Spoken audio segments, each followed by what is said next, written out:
የሐዋርያት ሥራ ምዕራፍ 12 ከቁጥር 18 በነጋም ጊዜ ጴጥሮስን ምን አግኝቶት ይሆን ብለው በጭፍሮች ዘንድ ብዙ ሁከት ሆነ። ሄሮድስም አስፈልጎ ባጣው ጊዜ ጠባቂዎችን መረመረ፣ ይገድሏቸውም ዘንድ አዘዘ። ከይሁዳም ወደ ቂሳርያ ወርዶ በዚያ ተቀመጠ ይላል። ጴጥሮስ በሁለት ጭፍሮች መካከል በቃ በከባድ እንቅልፍ ውስጥ ነው የነበረው። ሌሊቱን እሱ በሰላም ነው የተኛው። ከዛ በኋላም እግዚአብሔር እንዳዳነው አውቋል። ይሄ በልቡ ላይ እምነቱንም ይጨምርለታል። ከቅዱሳን ጋር ተገናኝቷል ከወገኖቹ ጋር። ከዚያም ወጥቶ ወደ ሌላ ስፍራ ሄደዋል። አሁን የእግዚአብሔር እጅ ተረክበዋለች። አሁን ሰማይ ከእርሱ ጋር መሆኑን አውቋል። የእግዚአብሔር መልአክ ከእርሱ ጋር እንደሆነ አውቋል። የትም ቦታ ቢሄድ፣ ወደ የትኛውም ስፍራ ቢሄድ እግዚአብሔር ከእርሱ ጋር ነው። ያለ አባታችሁ ፈቃድ አንዲቷም ፀጉር አትወድቅም የተባለው በሕይወቱ ተፈጽሟል። ኢየሩሳሌም ላይ እስከ ሞት የደረሰ ከባድ መከራ ገጠመኝ ብሎ ሌላ ስፍራ አገልግሎቱን አያቆምም። ጌታ በተናገረው መሰረት ከአንዲቱ ከተማ ሲያሳድዷችሁ ወደ ሌላይቱ ሽሹ ባለው በተናገረው ቃል መሰረት አሁን ወጥቶ ወደ ሌላ ስፍራ ሄዷል። በቃ እሱ ወደ ሌላ ስፍራ ሄዶ በእግዚአብሔር እጅ ላይ ነው። እዛ የወጣበት እስር ቤት ውስጥ ግን ብዙ ሁከት ሆነ። ሁከት ተፈጠረ። የሚገርም ነው። ይሄንን ሁከት በቤተ ክርስቲያን ላይ ነው እነ ሄሮድስ ማስነሳት የፈለጉት፣ ማስጨነቅ የፈለጉት ቤተ ክርስቲያንን ነው። ግን ነገሩ ተገለበጠ። ነገሩ በእነሱ ላይ ሆነ። ምንድነው የሆነው? ጭፍሮቹ ምን አግኝቶት ይሆናሉ ጥያቄ ውስጥ ገቡ እና በጭፍሮች ዘንድ ብዙ ሁከት ሆነ ይላል። ከዚህ በፊት 12ቱ ሐዋርያት በሆነ ማረፊያ ቦታ ላይ አስቀምጠዋቸው ከዚያም የጌታ መልአክ አውጥቷቸው ሂዱና የሕይወትን ቃል በመቅደስ ስበኩ ባላቸው ጊዜ የተፈጠረውም ተመሳሳይ። እዚህም ጋር ጭፍሮቹ ጴጥሮስን ምን አግኝቶት ይሆን አሉ። የእግዚአብሔር ሥራ፣ የእግዚአብሔር ጥበቃ፣ የእግዚአብሔር መግቦት ለባሪያዎቹ እንዴት ሊከናወን እንደሚችል ሊገባቸው አይችሉም። ይህ መልአክ ከሰማይ የመጣ ነው። እነሱን አስፈቅዶ አልገባም። እንዴት አድርጎ ጴጥሮስን ከእጃቸው እንዳወጣው፣ እንዴት ሰንሰለቱን እንደበጠሰው፣ እንዴት ወደ ውጭ እንዳወጣው፣ እንዴት ወደ ወገኖቹ እንደወሰደው፣ እንዴት ከዛ ፍርድ እንዳዳነው ጴጥሮስ ነው የሚያውቀው። እነሱ ማወቅ አይችሉም። ስለዚህ ሁከት ሆነ። ለምን ታወኩ? በምዕራፍ 16 ላይ ጳውሎስና ሲላስ በታሰሩ ጊዜ እግዚአብሔር ምን አደረገ? እግዚአብሔር በቅድሚያ ያደረገው የወህኒውን መሰረት አናወጠው እና የሁሉም እስራት ተፈታ። ያኔ ደግሞ መልአክ አላከም። እንዲሁ በራሱ ተአምራዊ ኃይል ነው። የሁሉም እስራት ሲፈታ ጠባቂው፣ የወህኒ ቤቱ ጠባቂ እስረኞች ያመለጡ መስሎት ሰይፍን በራሱ ላይ ያነሳ ነው የሚል፣ ራሱን ሊገድል አስቦ ነው የሚል። ስለዚህ ያለው ልማድ ምንድነው? እስረኛ ካመለጠው አንድ ፖሊስ ወይም አንድ ጭፍራ፣ አንድ ጠባቂ በእስረኛው ፈንታ እርምጃ እንደሚወሰድበት፣ እንደሚገደል ያውቃል። የሚጠብቃቸው ገብቷቸዋል። የሄሮድስን ሁኔታ ያውቃሉ። ስለዚህ ታወኩ። ጴጥሮስ ሲገደል ሊስቁ ነበረ። ምናልባትም እንዲገደል ሲፈረድበት እነዚህ ጭፍሮች ነበሩ ሰይፋቸውን የሚያሳርፉት፣ የሚገሉት። ከዚህ በፊት ያዕቆብ ሲገደል ምናልባት ከነዚህ ጭፍሮች መካከል የሆኑ ሰዎች ሊሆኑ ይችላሉ የገደሉት። እና አይሁድ ደስ ብሏቸዋል። በሰው ሞት ደስ እያላቸው ነው። ሁሉም ደስ ብሎታል። ተባብረው ደስ ብሏቸዋል። የአይሁድ ሃይማኖተኞችና የሄሮድስ ቤተ መንግስት ባንድ ላይ የሳቀ ነው። የጌታ ባሪያዎችን ደም በማፍሰስ ደስ ብሏቸው ተጨማሪ ደስታን ለመሰብሰብ ነበረ ቀጠሯቸው። ግን ሁከት ሆነ። እንዲህ ነው የሚሆነው።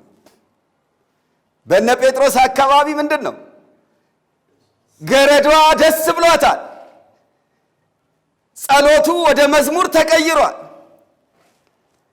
ጴጥሮስ በታላቅ ኃይል ለሌላ አገልግሎት ወደ ሌላ ስፍራ ሄዷል። እስር ቤቱ ግን ታውኳል። ጭፍሮቹ መሳሪያ ታጥቀው ታውከዋል። አይገርምም? ይሄ ጉዳይ ወደ ሄሮድስ ደረሰ። ሄሮድስ ደግሞ ተበሳጨ። ስለዚህ የመጀመሪያ ስራ ያደረገው ምርመራ ነው። መረመረ ይላል። ጠባቂዎችን መረመረ። ለምን ይሆን የመረመረው? እና በጣም ዲስከሬጅ የሆነ ይመስላል። ንጉሱ የይሁዳ ንጉስ ነው። የነገሰው ከ41 እስከ 44 ነው። በይሁዳ ላይ የነገሰው ለ3 ዓመት ነው። ከዛ በፊት እርግጥ እድሜውም ሙሉ በየስፍራው በተለያዩ ቦታዎች ላይ ገዢ ሆኖ ብዙ ስራ ሰርቷል። ብዙ የመሪነት ስራዎችን ሰርቷል። ግን የታላቁ ሄሮድስን የአያቱን ግዛት ተረክቦ በይፋ የይሁዳ ግዛት ንጉስ ከሆነ ገና 3 ዓመቱ ነው። የአይሁድን ድጋፍ ገና እያሰባሰበ ነው።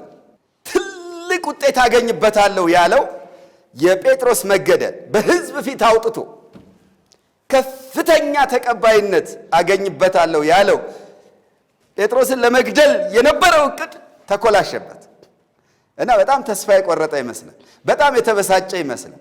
ስለዚህ በሙሉ እነዛን የጴጥሮስ ላይ የመደባቸውን 16 ጠባቂዎች በሙሉ አስገደላቸው። አዘዘና እሱ ወዴት ሄደ?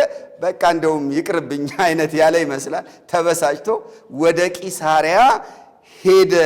ወደ ቂሳሪያ ወርዶ በዚያው ተቀመጠ። ሴፍ ቦታ እንደ አይሁድ መካከል ሆኖ ተቀባይነት ካላገኘ አስቸጋሪ ነው የሚሆንበት። ስለዚህ የሚሻለው የቄሳሮች መናገሻ የሆነችው ቄሳሮቹ በስማቸው የጠሯት ዋናው የምስራቁን ዓለም የሚያስተዳድሩባት ቦታ እና የቄሳር ሰራዊት ያለባት ቦታ እነ ቆርኔሌዎስ ያሉበት ከተማ ነው። አስቡ። ትልልቅ የአሕዛብ ጠባቂዎችና ወታደሮች ባሉበት ቦታ የተሻለ የሚለው ቦታ ሄዶ በዚያ ተቀመጠ ይላል። እንግዲህ አስተዳደሩን ከዛ ሊመራ ማለት ነው።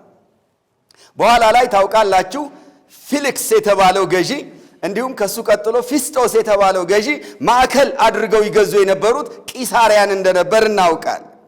ስለዚህ ይሄ ሰው መቀመጫውን ቂሳሪያ ላይ ያደረገ በጴጥሮስ ምክንያት ጠፋበት። በቃ ይሄን ሃንድል ማድረግ ያልቻለ አንድ እስረኛን መጠበቅ ያልቻለ ንጉሥ እንዴት ሊያስተዳድረን ይችላል ወደሚል ይገለበጥበታል ማለት ነው። የፈራው ነገር ይሄ እንደሆነ ከአውዱ ማሰብ ትችላላችሁ። ከዛ መቀመጫውን አዛውሮ ቂሳሪያ ተቀመጠ።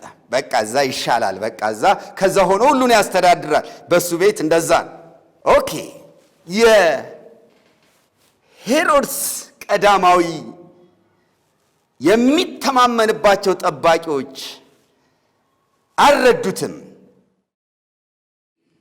ቂሳሪያስ እና በዚያ ያሉት ጠባቂዎች ወደሚፈልገው ክብርና ከፍታ ያደርሱት ይሆን? እሱ ያዕቆብን በሰይፍ አስገድሎ የገዛ ጭፍሮቹን በሙሉ አስጨፍጭፎ አስገድሎ ቂሳሪያ መጥቶ በሰላም ይኖር ይሆን? ቀጥሎ ያለው ንባብ ወዲያውኑ የእርሱን ሌላ የታሪክ ገጽታ ያቀርብልናል። ከጢሮስና ከሲዶና ሰዎችም ጋር ተጣልቶ ነበር ይላል። ጢሮስና ሲዶና ማለት ከቂሳሪያ እንደው ከፍ ብላችሁ ትንሽ ብትጓዙ ድንበሩን እንዳለፋችሁ የይሁዳን ድንበር እንዳለፋችሁ በፊንቄ ውስጥ የሚገኙ ቦታዎች ናቸው። ጢሮስና ሲዶና ዛሬ በሊባኖስ ውስጥ ያሉ ናቸው። እና ከነዚህ ሰዎች ጋር ግንኙነት ነበረው፣ ግን በሆነ መንገድ በሆነ ምክንያት ተጣልቷል። ከጢሮስና ከሲዶና ሰዎች ጋር ተጣልቶ ነበር። በአንድ ልብ ሆነው ወደ እርሱ መጡ። የንጉሥንም ቢትወደድ ብላስጦስን እሺ አሰኝተው እርቅ ለመኑ። አገራቸው ከንጉሥ አገር ምግብ ያገኝ ነበርና። በተቀጠረ ቀን ሄሮድስ ልብሰ መንግሥቱን ለብሶ በዙፋን ተቀመጠ። እነርሱንም ተናገራቸው። ሕዝቡም የእግዚአብሔር ድምፅ ነው የሰውም አይደለም ብለው ጮኹ። ለእግዚአብሔርም ክብር ስላልሰጠ ያን ጊዜ የጌታ መልአክ መታው፣ በትልም ተበልቶ ሞተ ይላል። እንግዲህ መጨረሻው ይሄ። የእግዚአብሔር እጅ ረጅም ነው። ከኢየሩሳሌም ተሰዶ ቂሳርያ ስለሄደ እግዚአብሔርን ያመልጠዋል? ከፍርድ ማምለጥ ይችላል? ቂሳርያ በመሄድ በቄሳር ጠባቂዎች እና ታማኞች ተከቦ በጣም የቄሳሮች ማዕከል በሆነች ስፍራ ስላለ ከእግዚአብሔር እጅ ያመልጣል? ሊሆን አይችልም። በጣም ቀላል ምክንያት ነው እዚህ ጋር ለዚህ ፍርድ ያበቃው። ከነዚህ ሰዎች ጋር ተጣልተው ነበር ነው የሚለው። እንግዲህ የወደብ ከተሞች ስለሆኑ የኢኮኖሚ ግንኙነት አላቸው። እዚህ ላይ እንደምናየው አገራቸው ከንጉሥ አገር ምግብ ያገኝ ነበር ነው የሚለው። ከይሁዳ ግዛት ስንዴ ይላክላቸዋል፣ ዘይት የመሳሰሉ ያው የምግብ ነገሮች በአጠቃላይ ከይሁዳ ኤክስፖርት እየሆኑ እነሱ ኢምፖርት እያደረጉ ተጠቃሚ ነበሩ። አሁን እዚህ ስፍራ ላይ እነዚህ ሰዎች ብልህ ሆኑ። ምንም አይጠቅምም፣ በጠብ የሚሆን ነገር የለም። እሱም ወደ ጦርነት ከገባ ሌላ ችግር ነው የምንፈጥረው። ይቅርታ መጠየቅ ነው ያለብን። ቂሳርያ ድረስ መጡ፣ ቅርብ ነው። በአንድ ልብ ሆነው መጡና ብላስጦስ የተባለውን ቢትወደድ እሺ አሰኙት። በንጉሱ ፊት ተሰሚነት ያለው ነው። ስለዚህ ጉዳዩን አቀረበ፣ ንጉሱንም አሳመነላቸው። አሁን ቀጠሮ ተያዘ ማለት ነው። በዚያ በተቀጠረው ቀን ሄሮድስ ምን ያህል ክብሩን እንደሚወድ የምናውቀው በዚህ ነው። እና ልብሰ መንግስቱን ለብሶ በዙፋን ላይ ተቀመጠ ይላል። ከዛ ምንድነው የሚለው? ንግግር አደረገ፣ እነርሱንም ተናገራቸው ይላል። ይሄ ተናገራቸው የሚለው በሌሎች ትርጉሞች ስትመለከቱ ዝም ብሎ ንግግር ሳይሆን በቃ ይሄ የሚመስጥ ንግግር፣ በጣም ኦራተር እንደሆነ ተናጋሪ እንደሆነና ከፍ ያለ ሰዎችን ሁሉ መግዛት የሚችል ንግግር ነው ያደረገው የዛለት። ልክ ይሄንን ሲሰሙ ህዝቡ በአጠቃላይ የሚል ቃል አለ። አሁን ህዝቦች እንዳሉ መረዳት እንችላለን። ትልቅ ኢቨንት ነው የተዘጋጀው። የእግዚአብሔር ድምፅ ነው እንጂ የሰው አይደለም አሉ። ይሄ በሚሆንበት ጊዜ ለእግዚአብሔር ክብርን መስጠት ነበረበት። ከሱ ይጠበቃል። ከሌሎች የአህዛብ ነገስታት ይልቅ ከሄሮድስ ለእግዚአብሔር ክብርን መስጠት ይጠበቃል። ለምን? እግዚአብሔርን ያውቃል። የአይሁድ ንጉሥ ነው፣ ሄሮድሳዊ ነው። በሄሮድስ ፋሚሊ ውስጥ የእግዚአብሔር ስም ይታወቃል። እንደውም ኢየሩሳሌም እያለ ከታሪክ እንደምንገነዘበው አንዱ የአይሁድን ቀልብ የሳበበት አንዱ መንገድ ያው ሰውየው የዲፕሎማት ሰው ነው እንደሚባለው ከቤተ መቅደስ ውስጥ የቄሳሩን ምስል ማውጣት ችሏል። ለምን? አይሁድን ያስከፋ አንድ ጉዳይ ስለሆነ ማለት። ምስል እየተተከለ እስኪሰገድለ ይሄ ጥፋት ርኩሰት እንደምንለው አይነት እኮ ብዙ ነበር በዛው ዘመን።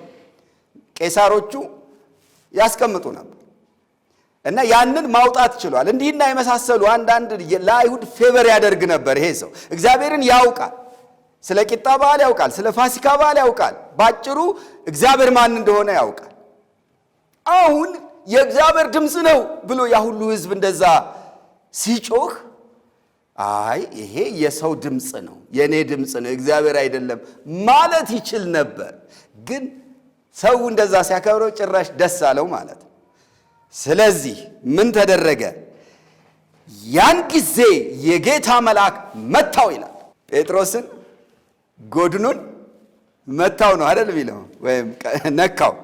በጣም የሚገርም መቶ ነው የሚለው። እንደውም ጴጥሮስን ጎድኑን መቶ አነቃው ነው የሚለው። በእሱ እስር ቤት የጌታ መልአክ ጴጥሮስን ጎድኑን ሲመታው ለማንቃት ነው፣ ለማስነሳት ነው፣ ለማበርታት ነው፣ ለመምራት ነው። እንደውም መልአኩ እዛ ቤት ሲገባ ብርሃን ሁሉ ሆነ ነው የሚለው። አሁን ግን ያው መልአክ ንጉሱንም ምን አደረገው? መታው። ውጤቱ ግን ይለያያል። ጴጥሮስን ጎድኑን ሲመታው አነቃው፣ አበረታው። ንጉሱን ሲመታው ግን በትል ተበልቶ ሞተ ነው። ይሄ ጆሴፋስ የጻፈውን እንዲሁ እዚሁ ላይ ብናነጻጽር የሆነው ነገር ምንድነው?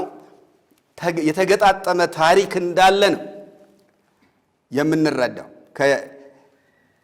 ከዮሴፍ ወልደ ኮሬውን ታሪክ ጋር ካነጻጸር ነው። የቄሳሩ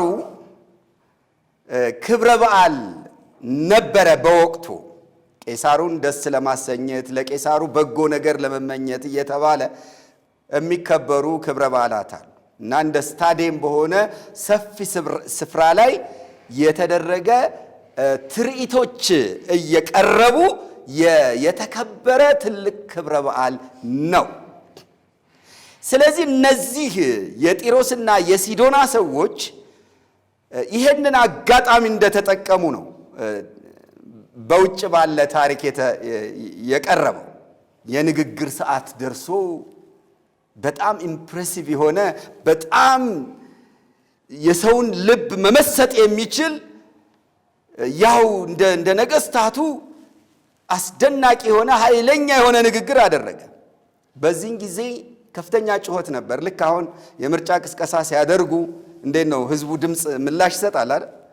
ያው ያለ እንደሚጮኸው እንደዛ አይነት አንድ ቃል ሲነገር በዛው ጩኸት፣ አሁን አሜሪካ እንደምናየው አይነት እና እንደውም በእለቱ ሲነገር ከነበረው አንዱ ቃል እንደ መፈክር አድርገው ሲናገሩ የነበረው ንጉስ ይንገስ፣ ያው ሺህ ዓመት ይንገስ የሚላል እሱ እንደተጠበቀ ሆኖ ይከናወንለት ይከናወንለት የሚል ጩኸት በከፍተኛ ድምፅ ህዝቡ በሙሉ ይጮህ ነበር። ፋይናሊ ግን ይህ ሰው አይደለም አምላክ ነው እያሉ መዘመር ጀመሩ፣ መጮህ ጀመሩ። ይህ ድምፅ የእግዚአብሔር ድምፅ እንጂ የሰው ድምፅ አይደለም ማለት ጀመሩ። ልክ እዛው መድረኩ ላይ ቀና ሲል አንድ ነገር አየ። ያው በአሕዛብ አውድ ነው የጻፈው። ገመድ ነበር ከፊት ለፊቱ። እዛ ላይ አንድ የሆነች ጉጉት ቆማ ነው ያየው። ጉጉቶች አሉ አይደል? እና አይኑ እሱን ሲያይ ወዲያውኑ ሲቀመጥ ሆዱ ታወከ ነው የሚለው። እና እዚህ ላይ በትል ተበልቶ ሞተ የሚለውን የአንጀት ትል አድርጎ ነው የሚያቀርበው። በጣም ሁለንተናው ታወከ፣ እዛው ተዘረረ። ወዲያው ወደ ቤተ መንግሥት ተሸክመው ወሰዱት። 5 ቀን ነው ተሰቃይቶ እዛው በጭንቅ እንዳለ ሳይሞት ሰው ያሁሉ ሲጮህ የነበረ ያሁሉ እንደዛ ሲዘምር የነበረ ያሁሉ ትርኢት ሲደረግ የነበረው ሰው ወዲያው ጥቁር ልብስ እንዲለብስ ነው የተደረገው። አልሞተም ሰውየው፣ ታመመ ሊሞት ነው ተብሎ ማለት በዛው ሞተ፣ በዛው ቀበሩት ማለት። ቢያንስ ይሄ የዓለም ታሪክ ከመጽሐፍ ቅዱስ ውጭ የሆነው ታሪክ በተወሰነ ደረጃ ላይ የራሱን ልዩነት ቢያሳይም የእግዚአብሔር እጅ ግን እንዴት ፈጣን እንደሆነች መካድ አልቻለም። እነሱ የሆድ ህመም ነው የአንጀት ህመም ነው የፈለጉትን ብለው ይተርኩት፣ የእግዚአብሔር ቃል ግን መልአኩ መታው ይላል። ይሄን አያዩትማ እነሱ አይደል? ሰውየው ያየው እውነትም ጉጉት ሊሆን ይችላል፣ የሰይጣን ምሳሌ የሆነ ነገር አይደል? ወይም ሰዎቹ ያዩት ዝም ብሎ ተዝለፍልፎ ሲወድቅ ሊሆን ይችላል። እውነታው ግን የእግዚአብሔር መልአክ መታው፣ በትል ተበልቶ ሞተ። በጣም አይገርማችሁ? ያለውን የጦር መሳሪያ ያለውን የሰራዊት ብዛት ያለው የህዝብ ድጋፍ ያለው ጩኸት አይታችሁታል። እግዚአብሔር ይህን ሰው ለመምታት መብረቅ አልተጠቀመም ወይ ሌላ ትልቅ ኃይል አይደለም የተጠቀመው። በጣም ደካማ የሆነችዋን ምን ተጠቀመ? ትል። በቃ ትል፣ በትል አለቀለት። እንደ ትል ደካማ ነገር አለ? እስቲ ካሉት እንደው ሕያው ከሚባሉ ተንቀሳቃሾች በጣም በትንሹ እንደው ጨፍለቅ የሚደረግ ነገር ቢኖር ትል ነው።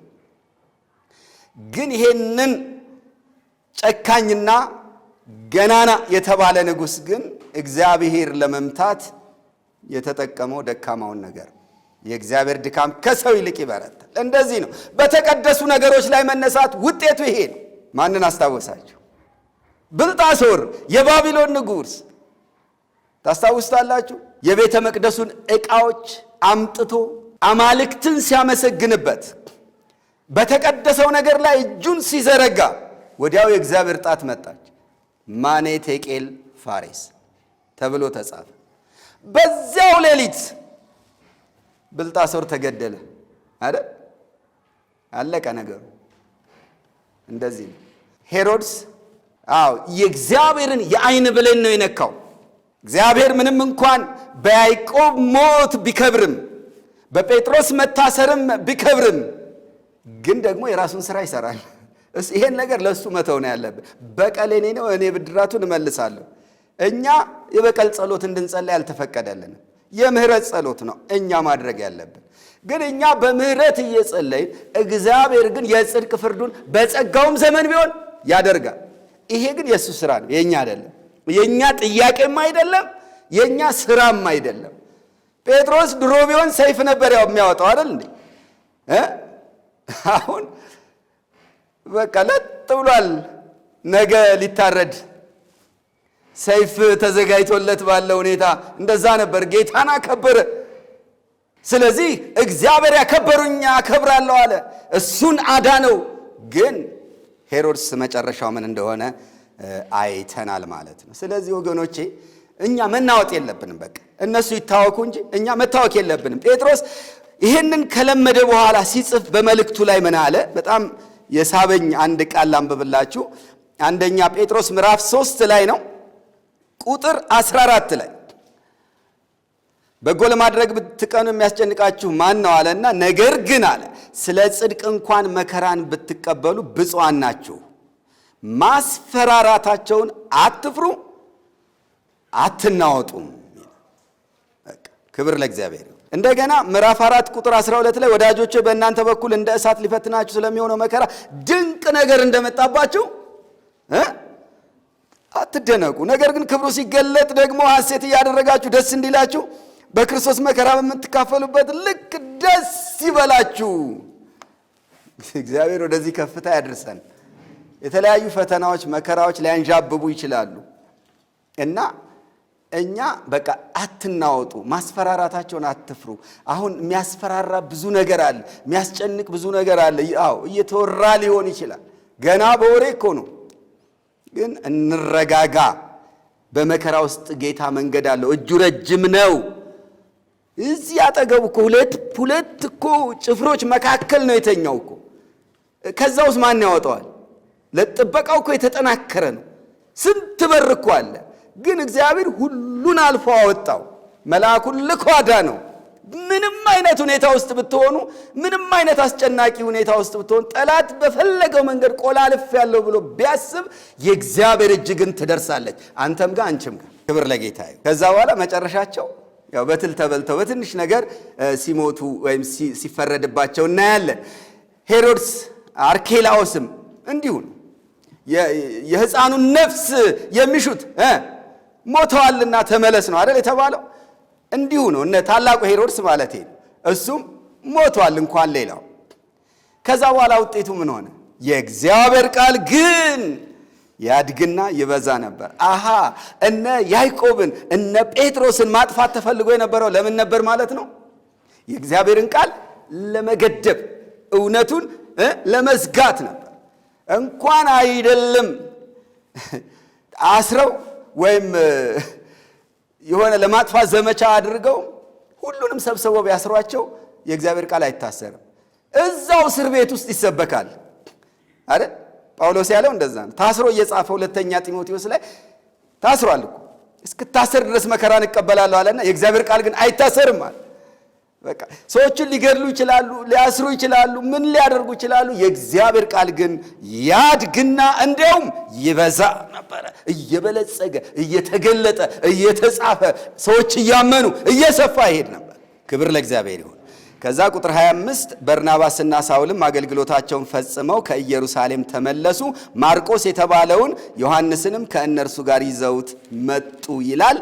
ይሄ ቀጥታ የሚገናኘው ከምዕራፍ 11 ቁጥር 30 ላይ ምዕራፍ 11 ቁጥር 30 በአንጾኪያ ከነበረችዋ ቤተክርስቲያን እርዳታ ወደ ኢየሩሳሌም ተልኳል። አሁን ያን ገንዘብ በማን እጅ ነው የተላከው?